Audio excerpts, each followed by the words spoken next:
The sound of the glass breaking was louder than anyone expected. For a moment, nobody moved. My mother was still holding the microphone. My cousin was standing next to her, smiling for photos. And the entire backyard was decorated with banners that were supposed to celebrate my graduation. Except, my name wasn't on any of them anymore. Every banner said, "Congratulations, Emily." Emily, my cousin. The speeches had been about her engagement. The gifts were for her. Even the cake had her name on it. And I was standing in the corner of my own graduation party, watching people celebrate someone else.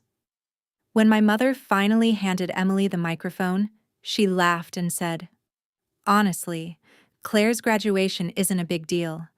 Emily's engagement is the real news tonight." People clapped politely.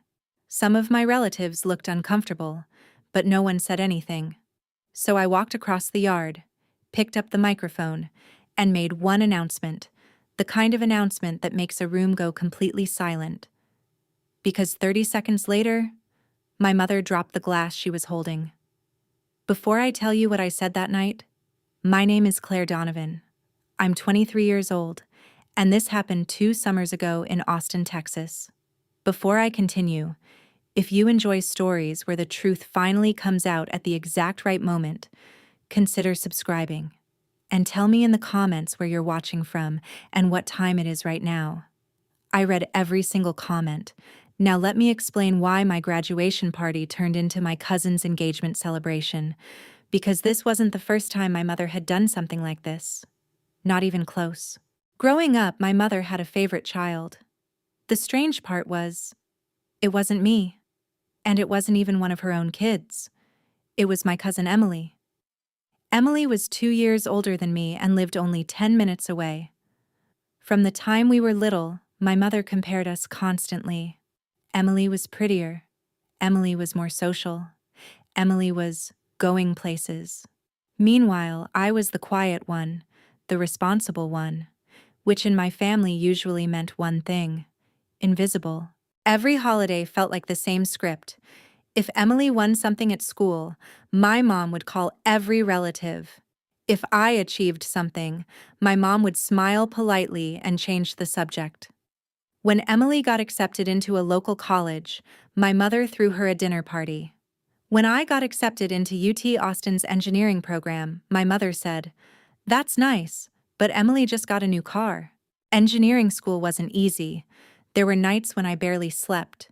Weeks where my entire life revolved around exams and projects. But I kept going. Because finishing that degree meant something to me. It meant independence. It meant a future my family never expected me to have. And eventually, I graduated. Top 10% of my class. When I told my mother about my graduation ceremony, she seemed excited.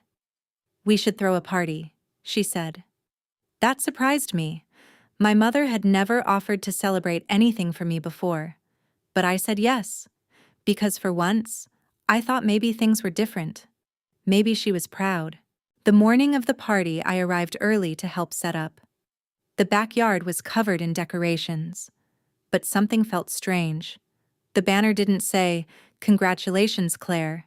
It just said, "Celebration party." I asked my mom about it. She waved her hand. "Don't worry about the details," she said. That should have been my first warning. Emily arrived an hour before the guests. She was wearing a white dress, which I thought was unusual for a casual party. Then I noticed the ring. A large diamond on her left hand. "Oh," I said. "You're engaged?" She smiled proudly. "Just happened last week." My mother walked over immediately. "Oh, Emily, show everyone the ring," she said excitedly. Then she hugged her tightly. The excitement in her voice was louder than anything she'd said about my graduation. And suddenly, something started to feel very familiar. Relatives began filling the backyard. People brought gifts. At first, I assumed they were for my graduation. But when my aunt handed one of them to Emily, I realized something strange. The card said, "Congratulations on your engagement." Within an hour, the entire atmosphere of the party had changed. People were asking Emily about wedding plans, taking photos of her ring, giving her gifts. And every time someone congratulated me on graduating, my mother redirected the conversation back to Emily. Eventually, I stopped trying to participate. I stood near the fence, watching my own party happen without me. Emily was opening presents, my mother was laughing with relatives, and no one seemed to notice that the graduate was standing alone in the corner. Until the moment I decided to walk over to the microphone. About an hour into the party, my mother clinked her glass with a spoon, the same way people do before making a speech. Everyone slowly turned toward her.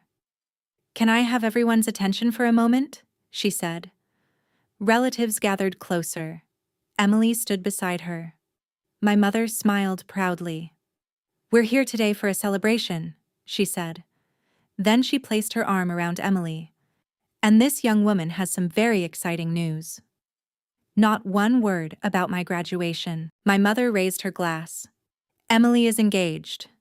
The backyard exploded with applause. People cheered. Someone started taking photos. Emily held up her hand so everyone could see the ring. I stood near the fence watching the entire thing happen. Because technically, this was still my graduation party. Emily took the microphone next. She looked thrilled. "Thank you, everyone," she said. "We weren't expecting to celebrate like this so soon, but Aunt Linda insisted." Aunt Linda, my mom. She winked at Emily proudly. The crowd laughed. And suddenly, it felt like the entire event had been planned for this moment. Then something happened that made my stomach sink. My mother wheeled out the cake. Earlier that morning, I had helped pick it up from the bakery. It was supposed to say, "Congratulations, Claire." But that wasn't what it said anymore. The icing now read, "Congratulations, Emily and Daniel." My graduation cake had been replaced. My Aunt Rebecca looked confused. "Wait," she said quietly. "Wasn't this Claire's graduation party?" My mother waved her hand dismissively. "Well, of course," she said, "but engagements are a once-in-a-lifetime event." The implication hung in the air. Graduation? Apparently not important. Then Emily began opening presents. Gift bags, boxes, envelopes. Each one filled with congratulations. Each one meant for her. Not for the person who had just finished 4 years of engineering school. Emily looked genuinely happy. I couldn't even blame her. This wasn't her idea. She didn't plan the party. She didn't replace the cake. My mother did. And my mother looked like she had just orchestrated the perfect event. One of my cousins walked over to me quietly. "Are you okay?" she asked. I shrugged. "It's fine." But the truth was, it wasn't fine. It was humiliating. Standing at your own celebration while someone else receives the applause. Eventually, the speeches ended. People returned to their conversations. Emily kept opening gifts, and the microphone was placed on the small table near the cake. No one was paying attention to it anymore, except me, because suddenly, I had an idea. I stepped away from the fence, walked across the yard, picked up the microphone. At first, nobody noticed. Then someone turned. Then another person. Within seconds, 30 relatives were staring at me. My mother looked confused. And that's when I decided it was finally time to say something. I tapped the microphone lightly. The small feedback sound made everyone turn. My mother frowned. "Claire?" she said. I smiled politely. "I just wanted to say something quickly." People shifted their chairs toward me.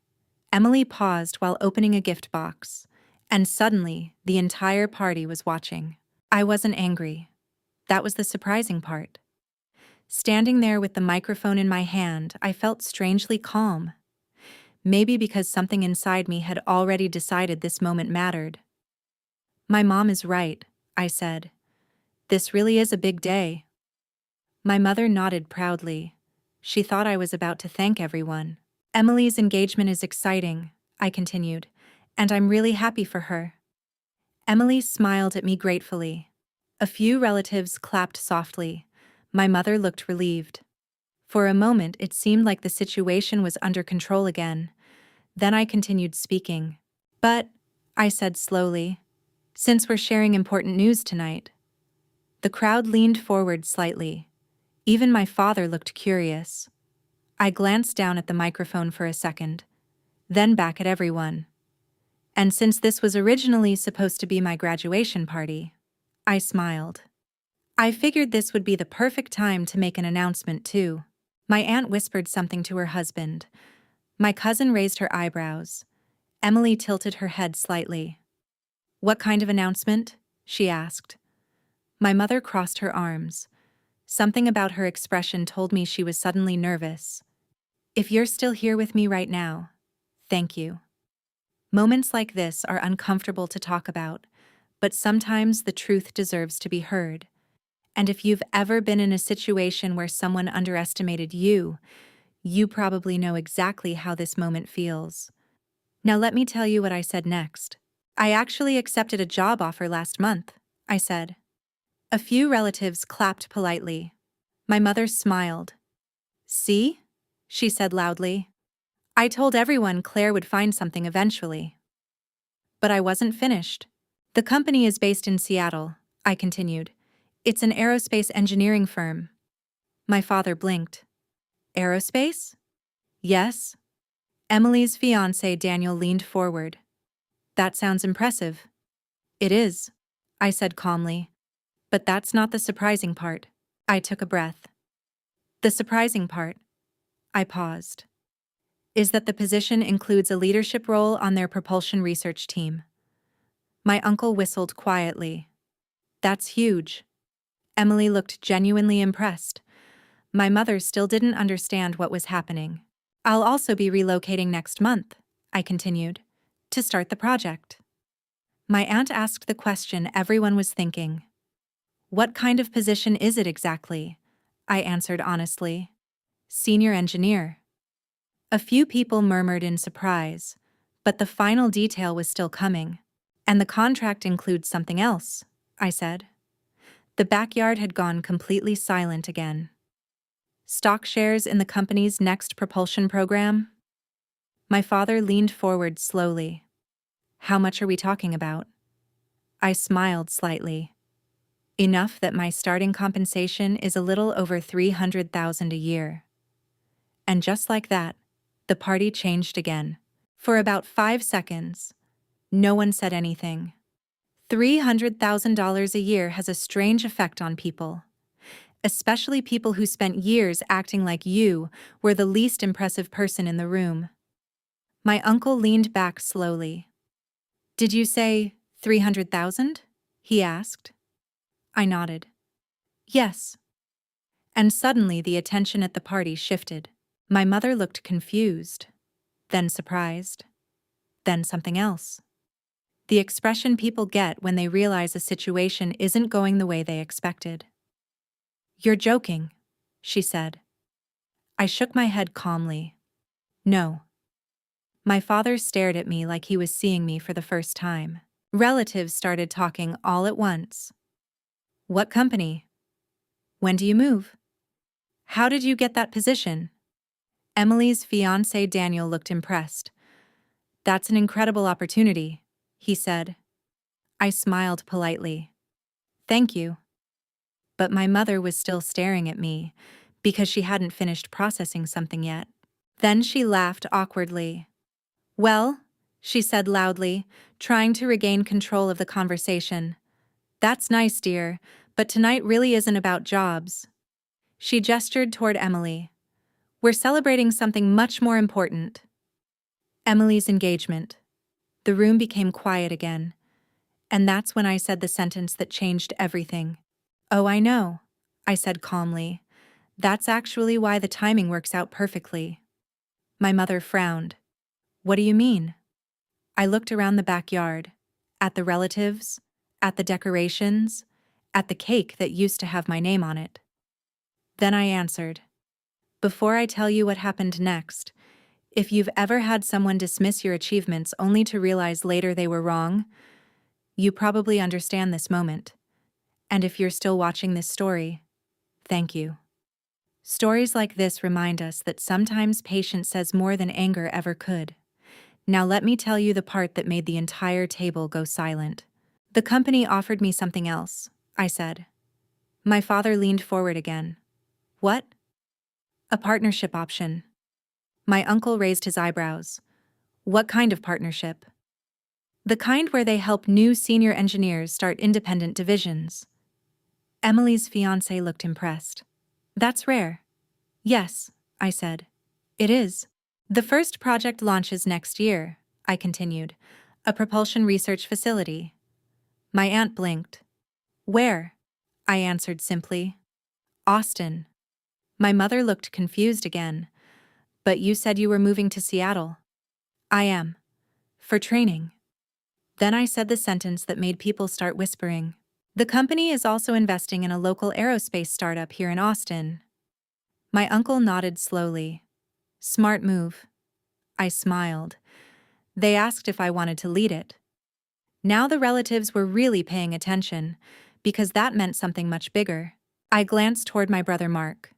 He had been quiet the entire evening.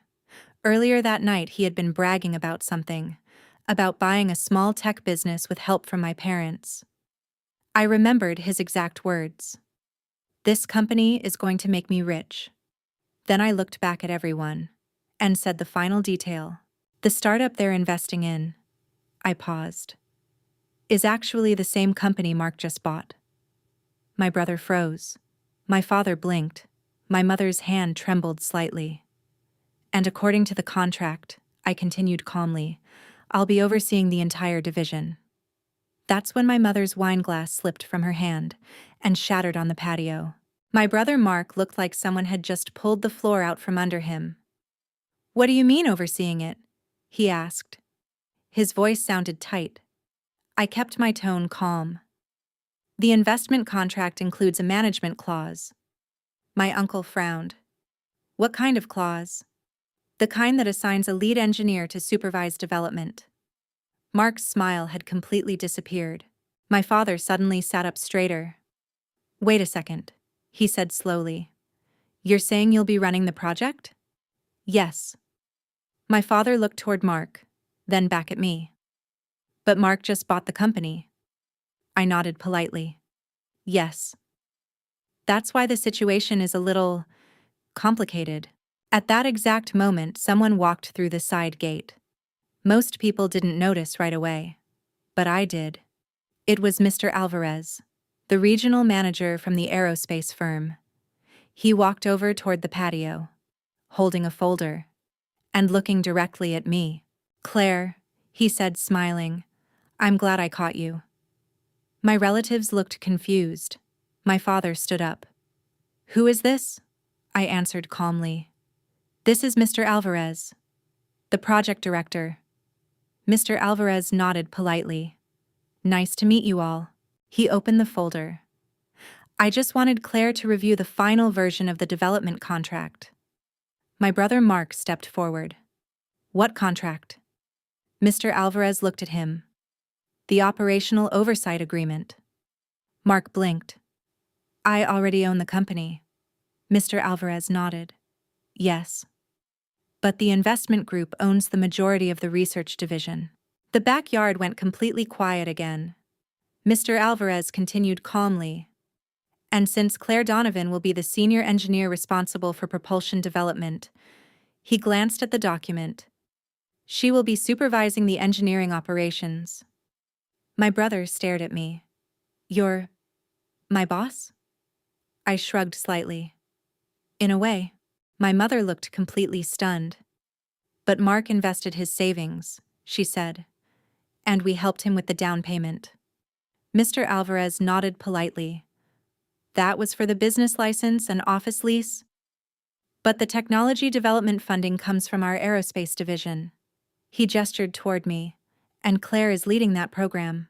My father slowly sat back down. The entire table looked different now. People weren't congratulating Emily anymore. They weren't asking about the wedding. They were looking at me. My cousin Emily actually laughed quietly. Well, she said, I guess Claire's graduation party turned out to be pretty important after all. I placed the microphone back on the table. I really am happy for Emily, I said sincerely, and tonight should absolutely celebrate her engagement. Then I looked at my mother. But next time we plan a graduation party, I smiled slightly. Maybe we should leave the graduate's name on the cake. No one said anything. They didn't need to. The party eventually continued. Emily finished opening her gifts. Relatives started talking again. But something had changed. For the first time in my life, my family wasn't looking past me. They were looking directly at me. And sometimes that's all the recognition you ever needed. Thank you for staying with me through this story. If you haven't subscribed yet, consider joining the channel. Stories like this are shared here every week. And tell me in the comments, have you ever had a moment where someone underestimated you and later realized they were wrong? I read every single comment. There's another story waiting for you on your screen. And when you're ready, I'll see you there.